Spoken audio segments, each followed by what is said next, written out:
Bismillahirrahmanirrahim. Assalamualaikum warahmatullahi wabarakatuh.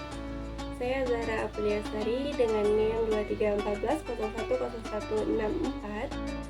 Pada video kali ini saya akan membahas tentang konsep pendidikan berdasarkan surah Yunus ayat 22 sampai ayat 23. Pertama saya akan membacakan surah Yunus ayat 22. A'udzu billahi minasyaitonir rajim. Bismillahirrahmanirrahim. Huwallazi yusayyirukum fil barri wal bahri hatta idza kuntum fil fulki wajarayna bihim birihim thayyibatin wa farihu biha ja'atha rihun asifu wa ja'ahumul mawju min kulli makanin wa dhannu annahum uhita bihim da'awallaha mukhlishina lahuddin la'in anjaytana min hadhihi lanakunanna minasyakirin. Yang artinya, dialah Allah yang menjadikan kamu dalam berjalan di daratan dan berlayar di lautan, sehingga ketika kamu berada di dalam kapal lalu meluncurkan kapal-kapal itu membawa mereka dengan tiupan angin yang baik, dan mereka bergembira karenanya. Kemudian datanglah badai dan gelombang menimpanya dari segenap penjuru, dan mereka pun mengira telah terkepung atau bahaya.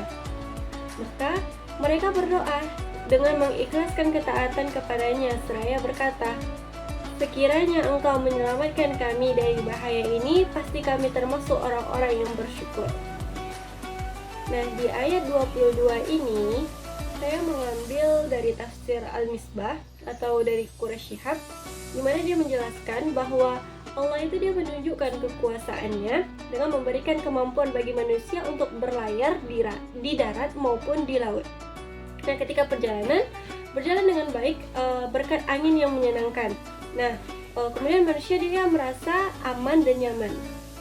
Tapi saat badai angin menerpa dan gelombang datang dari segala arah, manusia merasa terancam dan berada di ujung bahaya. Nah, dalam kondisi bahaya atau kritis ini, manusia itu dia kembali kepada fitrah, memohon dan memurnikan ketaatan hanya kepada Allah. Mereka berikrar untuk bersyukur jika diselamatkan. Nah, jadi di ayat itu ketika manusia itu dia ditimpa oleh musibah, dia merasa atau dia itu baru mengingat atau bergantung kepada Allah untuk keselamatan dirinya. Dan ketika dia dalam kesenangan, kadang-kadang manusia itu dia lupa akan nikmat yang telah Allah berikan kepada dia. Nah, kemudian tafsir Al-Murawi di mana dia menjelaskan bahwa manusia yang sering lupa karena kepada Allah di saat kenyamanan atau terasa kayak kegembiraan, namun segera kembali kepadanya ketika dalam bahaya. Nah, kemudian Allah memberikan contoh nyata melalui perjalanan di laut. Nah, ketika angin itu baik, manusia itu dia bergembira, tapi ketika badai itu datang, dia kembali kepada Allah dan dia itu malah takut dan dia memohon supaya Allah itu melindungi dirinya. Nah, kemudian kita lanjut di ayat 23 yang berbunyi, falamma anjahum idza hum yabghuna fil ardi bighairil haqq ya ayyuhan nasu innama baghyukum ala anfusikum mata'al hayatid dunya thumma ilayna marji'ukum fanunabbi'ukum bima kuntum ta'malun. Yang artinya, tapi ketika Allah menyelamatkan mereka, tiba-tiba mereka berlaku zalim di bumi tanpa hak. Wahai manusia, sesungguhnya kezaliman kalian itu hanya merugikan diri kalian sendiri. Nah, itu hanya kesenangan hidup dunia, kemudian kepada kamilah tempat kembali kalian.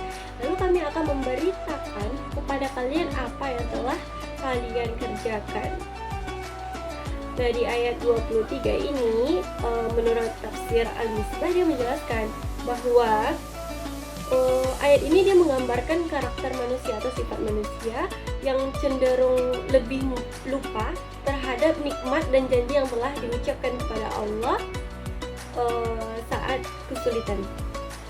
Nah, ketika mereka itu berada dalam ancaman atau bahaya, tetap bahaya, mereka itu lebih condong meminta pertolongan kepada Allah.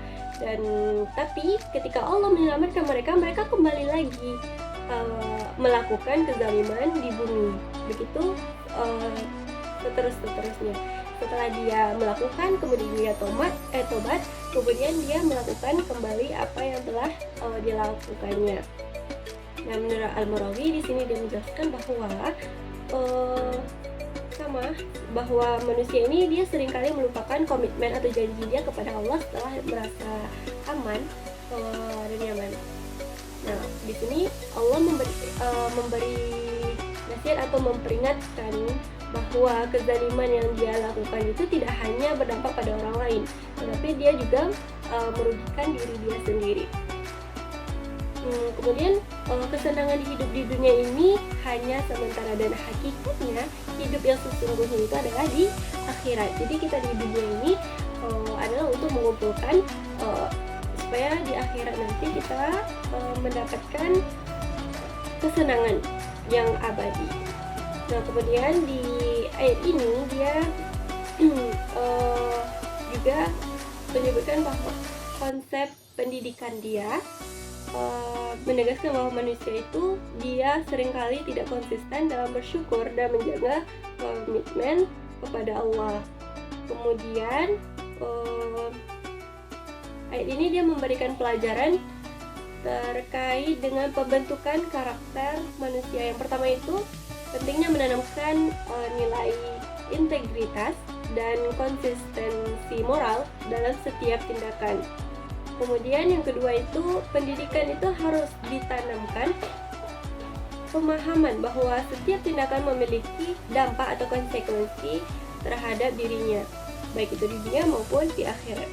Setiap apa yang kita lakukan pasti ada dampaknya. Kemudian yang ketiga itu pendidikan, dia harus menanamkan rasa syukur dan ketulusan dalam menerima nikmat. Nah, yang keempat ini adalah konsep tanggung jawab yang diangkat dalam ayat ini. Dia relevan untuk membentuk manusia yang sadar bahwa setiap tindakan, baik itu di lingkungan manapun, akan dipertanggungjawabkan. Baik, pada pertemuan kemarin Bapak telah menjelaskan terkait Yunus ayat 22 sampai 23. Jadi yang saya tangkap dari penjelasan Bapak bahwa yang pertama itu kita harus mengajarkan tentang tauhid. Nah, ketergantungan terhadap Allah di setiap keadaan, baik itu keadaan buruk maupun dalam keadaan baik. Nah, yang kedua itu adalah menanamkan karakter tulus. Kita harus tanamkan pada diri kita, harus mengadakan Tuhan dalam diri kita di setiap keadaan. Kemudian yang ketiga itu adalah bersyukur. Bersyukur ini sangat penting pada diri kita, bahwa bersyukur terhadap apa yang telah Allah tetapkan kepada kita di setiap keadaan, di setiap waktu. Yang keempat yaitu pendidikan konsekuensi. Jadi setiap apa yang kita lakukan pasti ada dampak yang kita dapati, baik itu pada diri kita, pada orang lain maupun masyarakat yang ada di sekitar kita.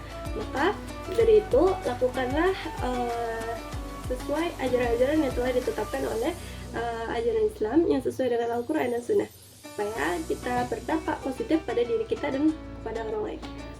Sekian, saya ucapkan terima kasih. Wassalamualaikum warahmatullahi wabarakatuh.